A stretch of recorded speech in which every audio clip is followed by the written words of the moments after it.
एक आदमी नौकरी पे लग जाए तो बाकी के पिता टॉर्चर करते हैं अपने बच्चों को, उसको देख, उसको देख, नौकर बन गया, तू अभी मालिक बना घूम रहा है। आप देखना, एक ने नौकरी की, दूसरा तैयारी करेगा, तीसरा तैयारी करेगा। और ये केवल भारत में नहीं, तो अगर आपको डाउट है, भारत के 1% से ज्यादा लोग जॉब करते हैं भारत के बाहर, यानी लगभग 1.5 करोड़। भारत के बाहर के लोग दिखाओ यहां कितने जॉब करते हैं। आपके सिमरी बाजार में 10 ढूंढ के लाओ भारत के बाहर के लोग नौकरी वाले। पटना में 20 लाओ, मधुबनी में 4 दो, सहरसा में 3 लाओ। इस भेड़ चाल में आपने आज अपने बच्चों का शारीरिक और मानसिक विकास भी खो दिया। इस नौकरी के चक्कर में, पहले याद करो हमारे टाइम पे, या गोपाल सर बैठे, संजीव सर हैं, चंदन सर हैं, हमारे टाइम पे 5-6 साल बाद बच्चा स्कूल जाना शुरू करता था। आज इस नौकरी के चक्कर में 5 से 4 आया, 4 से 3 साल पे आया, 3 से 2.5 साल पे आया, अभी 2 साल पे आ गया। अभी एक नया कॉन्सेप्ट चला है भारत में, प्ले स्कूल। प्ले स्कूल, इसका हिंदी में क्या अर्थ है? खेलने की जगह। तो घर में वो बच्चा चुनाव लड़ता, घर में क्या करता? माता पिता के साथ खेलता। आपने पैसे देकर अनजान लोगों के साथ खिलवाया। और ये बहुत कड़वा सच है सिमरई वालों, ध्यान से सुनना। इसीलिए आजकल के बच्चों का आपसे इमोशनल अटैचमेंट कम हो गया, ये सबसे बड़ा कारण है। आज प्यार नहीं है बच्चों का, क्योंकि जब उसकी उम्र आपसे जुड़ने की थी, आपने उसे अपने से बहुत दूर रखा है।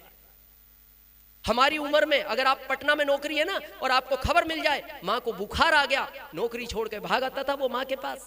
वो जुड़ाव था उस समय का, क्योंकि बच्चा 5-6 साल मां के साथ रहता था। आज दूर हो गया। आज के बच्चे को आप बोलो तेरी मां की टांग टूट गई, वो कहता उसकी टूटती रहती है, जुड़वा लेगी, मेरे को कोई काम नहीं। ये कड़वा सच है। आज का बच्चा फिक्र नहीं करता मां की, हाँ बोले वो गिरती रहती है, टूटती रहती है, जुड़वा लेगी। वो नहीं छोड़ता अपनी नौकरी। उस समय वो केवल सुनता था मां को बुखार आ गया, नौकरी छोड़ के भागा। पढ़ाई का कारण है केवल नौकरी। अच्छा चलो, हम इस चीज में भी एग्री हैं, नौकरी लगाओ। लगाओगे कहां? चलो पढ़ाओ, भेजोगे कहां? समझे थोड़ा आज इसको भी, प्रैक्टिकल समझना बहुत ध्यान से। जो बहुत गलत फहमी में जी रहे हैं कि बच्चों को पढ़ा के कहीं भी भेज देंगे, कहां भेजोगे? जगह तो पता होनी चाहिए। देखो, एक आम का पेड़ 100 आम देता है, बच्चे खाने वाले 90 हैं, कोई समस्या है? नहीं। फिर अगले साल आम 100 आए, बच्चे भी 100 हो गए, कोई समस्या नहीं। अगले साल आम 100 आए, बच्चे 125 हो गए, समस्या बढ़ी। अगले साल आम 100 आए, बच्चे 150 हो गए, बढ़ी। अगले साल पेड़ ने कह दिया मेरी भी क्षमता कम हो गई, आम 50 आए, ये 200 हो गए। अब सिमरई वालों, मारामारी हो गई। करंट की पोजीशन है भारत की, करंट की ये पोजीशन है, आपको केवल पता नहीं। 3-4 साल बाद ये कहानी आपके सामने आ जाएगी। आज जॉब कम है, हम बढ़ गए। आप अपने दादाजी से पूछना, हमारी बात का विश्वास ना हो। उस समय हम ज्यादा थे, आम ज्यादा थे, मतलब नौकरियां ज्यादा थी, हम कम थे। सरकार ढूंढती थी जॉब के लिए और हम छिप जाते थे। आज हम ढूंढ रहे हैं, सरकार छिप रही है। ये तो सामने डाउट है। 4 महीने पुराना न्यूज उठाना, कोई सा भी न्यूज उठाना, यूपी का 4 महीने पुराना, पुलिस की नौकरी निकली यूपी के अंदर, 60,000 वैकेंसी। कितनी? 60,000। कितने आम थे? 60,000। खाने वाले पहुंचे 52 लाख। ये 4 महीने पुराना किस्सा है, उठाओ न्यूज। लेकिन हम इन्हें नहीं देखते, बस हम तो कह रहे हैं बच्चों को पढ़ाओ। अरे भेजोगे कहां? 60,000 नौकरी, 52 लाख पहुंचे आम खाने वाले, इनके हिस्से में आया होगा आम? आम छोड़ो, आधों को छिलका नहीं मिला, छिलका।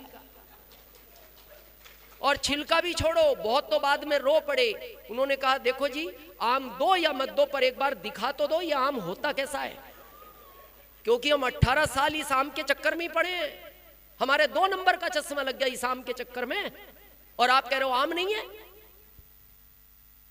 और ये गायब हो रहे हैं। एआई आ गया, एआई आ गया भारत में। 80% नौकरियां इनमें से और खाएगा वो जो बच रही हैं।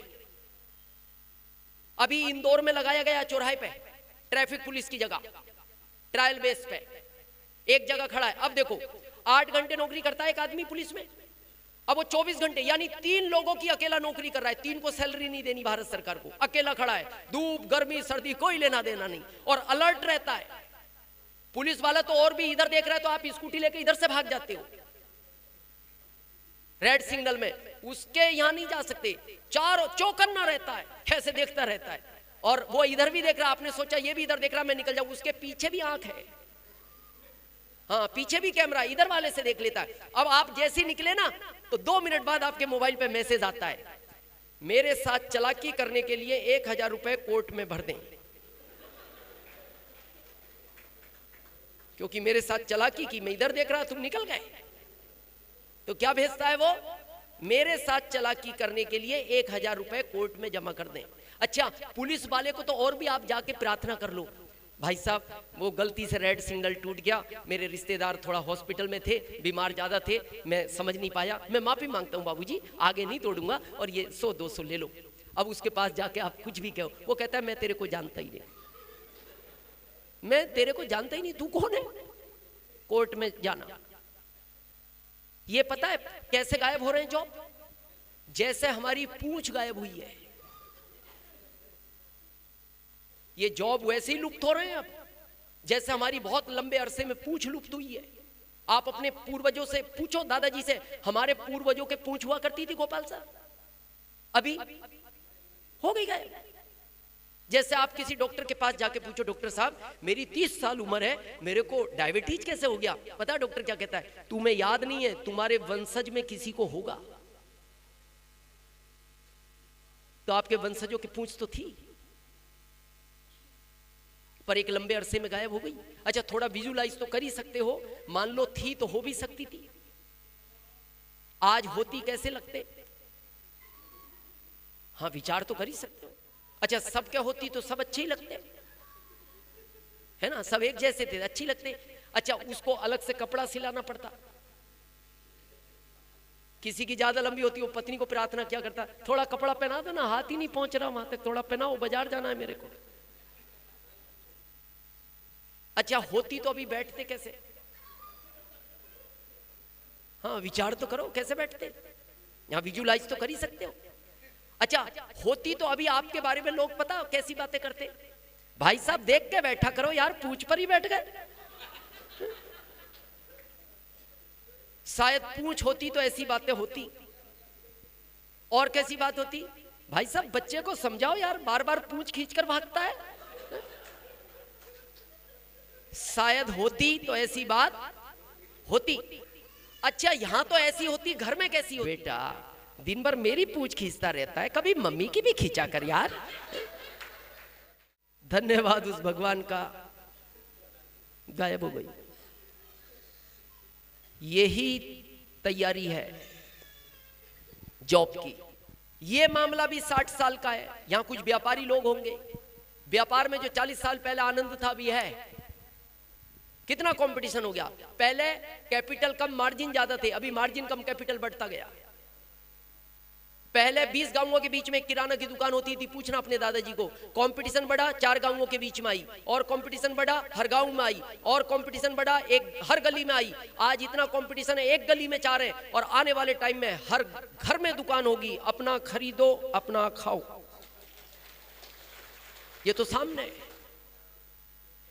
तो करोगे क्या, ये आसान नहीं है रास्ते, जो कर रहे हैं वो जानते हैं, लेकिन जिसकी आज हम बात करना आए, ये रास्ता 5 साल का है, ये 60 का नहीं है। अब क्या आसान है, 60 या 5? तो उस समय कौन से प्रश्नों का उत्तर दिया था जो आसान था? 5 आसान है, और 5 साल में भी क्या करना है? अच्छे कपड़े पहनो, सच बोलने की आदत बनाओ, लोगों की मदद करने की भावना होनी चाहिए, और आखिरी काम है इस अभियान के अंदर लोगों को समझाना। भारी काम है, आसान है क्या? लोगों को समझाना। भारी यह है भारत के लोगों को समझाना, भारत के आदमी को समझाना और मेंढक को तोलना, यह आसान नहीं है।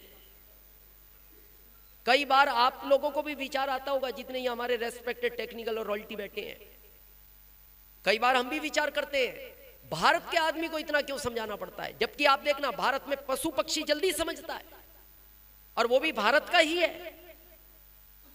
यहां किसान है, कुछ किसान हाथ खड़ा करेंगे एक बार, ध्यान से सुनना। नया बैल खरीदो आज, उसको पहले दिन खेत से घर लाओ एक रास्ते से, अगले दिन भी उसी रास्ते से लाओ, लगातार 9 दिन उसी रास्ते से लाओ, और 10वें दिन आप उसके रस्से खेत में छोड़ देना, घर आ जाएगा गोपाल सर, पक्का? क्यों?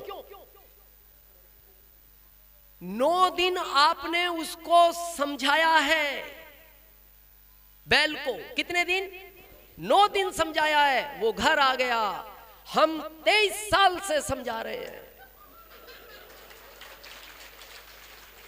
और बैल को नहीं, हाँ बैल को भी नहीं समझा रहे। ये 23 मसाले हमें ये समझाते हुए, कितना सोचने का विषय है ये। आप एक अनपढ़ आदमी को आज सिमरई के एक चौराहे पे ये पूछना, तुम नहाते कौन सी साबुन से हो, तो कुछ तो बताएगा। फिर आप उसको धीरे से कान में कहना, तू जहां रहता है ना, तेरी 4 गली छोड़ के पीछे एक दुकान है जिस पे 25 पैसे सस्ता मिलता है, लक्स। बस ये बात कहना, बाकी कुछ मत बताना। चुपचाप दुकान पकड़ लेगा और जिंदगी भर खरीदेगा, क्योंकि बूंद बूंद से घड़ा बढ़ता है। अनपढ़ आदमी, यहां तो 45% की पार्टनरशिप है, 25 पैसे की नहीं, 45 रुपए की, और इसके लिए बार बार मीटिंग करनी पड़ती है। और ये ऐसा नहीं आखिरी मीटिंग है, अगले महीने है। आप लोग आओगे मीटिंग सुनने? पीछे वालों, आज समझ में नहीं आई बात? हाँ, देखो कितना सोचने का विषय है। वो कह रहे आएंगे यार, बहुत सोचने का विषय। याद रखना, बड़े ध्यान से सुनना सिमरई वालों, मीटिंग आपके लिए नहीं होती है, मीटिंग होती है नए प्रोस्पेक्ट के लिए। और आप गलती क्या करते हो, उसको लाते नहीं। 5 साल आसान है तो करें 5 साल की बात। क्या करना है? सबसे पहला काम आईडी लो। सबसे पहला काम, नहीं है तो आईडी लो। आईडी लेने में कोई नुकसान नहीं है। क्या फायदा होगा? किसी से बात मत करो आरसीएम की, चुपचाप ये प्रोडक्ट खाते रहो। इस प्रोडक्ट के खाने से क्या फायदा होगा उसको भी समझो। ये देखो ना, हमारा पहला नारा है इस अभियान का, स्वास्थ्य रक्षा। और हमारे शास्त्रों में उल्लेख है, सबसे बड़ा धन निरोगी काया है। और आज अपने अपने परिवार को चेक करो, किसका परिवार पूरा ऐसा है जिसमें कोई रोग नहीं है। कुछ तो होगा, किसी को बीपी होगा, किसी को शुगर होगा, किसी को हार्ट डायबिटीज, कुछ ना कुछ होगा। कुछ नहीं होगा तो गैस बन रही होगी, और भी कुछ नहीं होगा तो ये सर दुखता होगा, कुछ ना कुछ होगा। तो आरसीएम में आने से, कुछ ना करने से, खाली प्रोडक्ट यूज करने से पहला फायदा क्या रहता है? आप हेल्थी रहते हो। एक स्पेन के व्यक्ति का स्टेटमेंट है, कभी गूगल पे सर्च करना, स्पेन का खरबपति व्यक्ति मरते टाइम 2 लाइनें लिख गया, बड़े ध्यान से सुनना। पहली, आपकी बैंक में 100 रुपया है, कितना? 100, और आप स्वस्थ हो तो आप इस दुनिया के सबसे अमीर व्यक्ति हो। क्या लिखा उसने? रुपए कितने? 100। और उसने कहा अगर आप स्वस्थ हो तो इस दुनिया के सबसे अमीर व्यक्ति हो।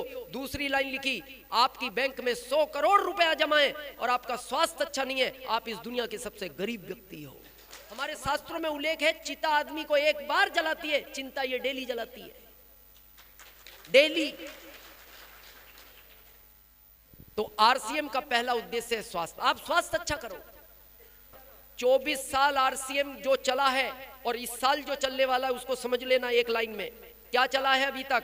अभी तक ये बस और ट्रेन की तरह चला है। मान लो बस आपके सामने 30 फीट छूट गई तो आप भाग के पकड़ सकते हो। ट्रेन अगर 15 फीट दूर चली गई तो भी आप भाग के ट्रेन पकड़ सकते हो। लेकिन अगर फ्लाइट 10 फीट भी उड़ गई, ऑप्शन नहीं बचता। और आरसीएम इस साल टेकअप करने की तैयारी में है। तो जिनको बैठना है वो बैठ जाओ, फिर बाद में पछतावा रहेगा। इसलिए इस साल बहुत तेज गति बढ़ानी है, इसकी आगे चर्चा आएगी।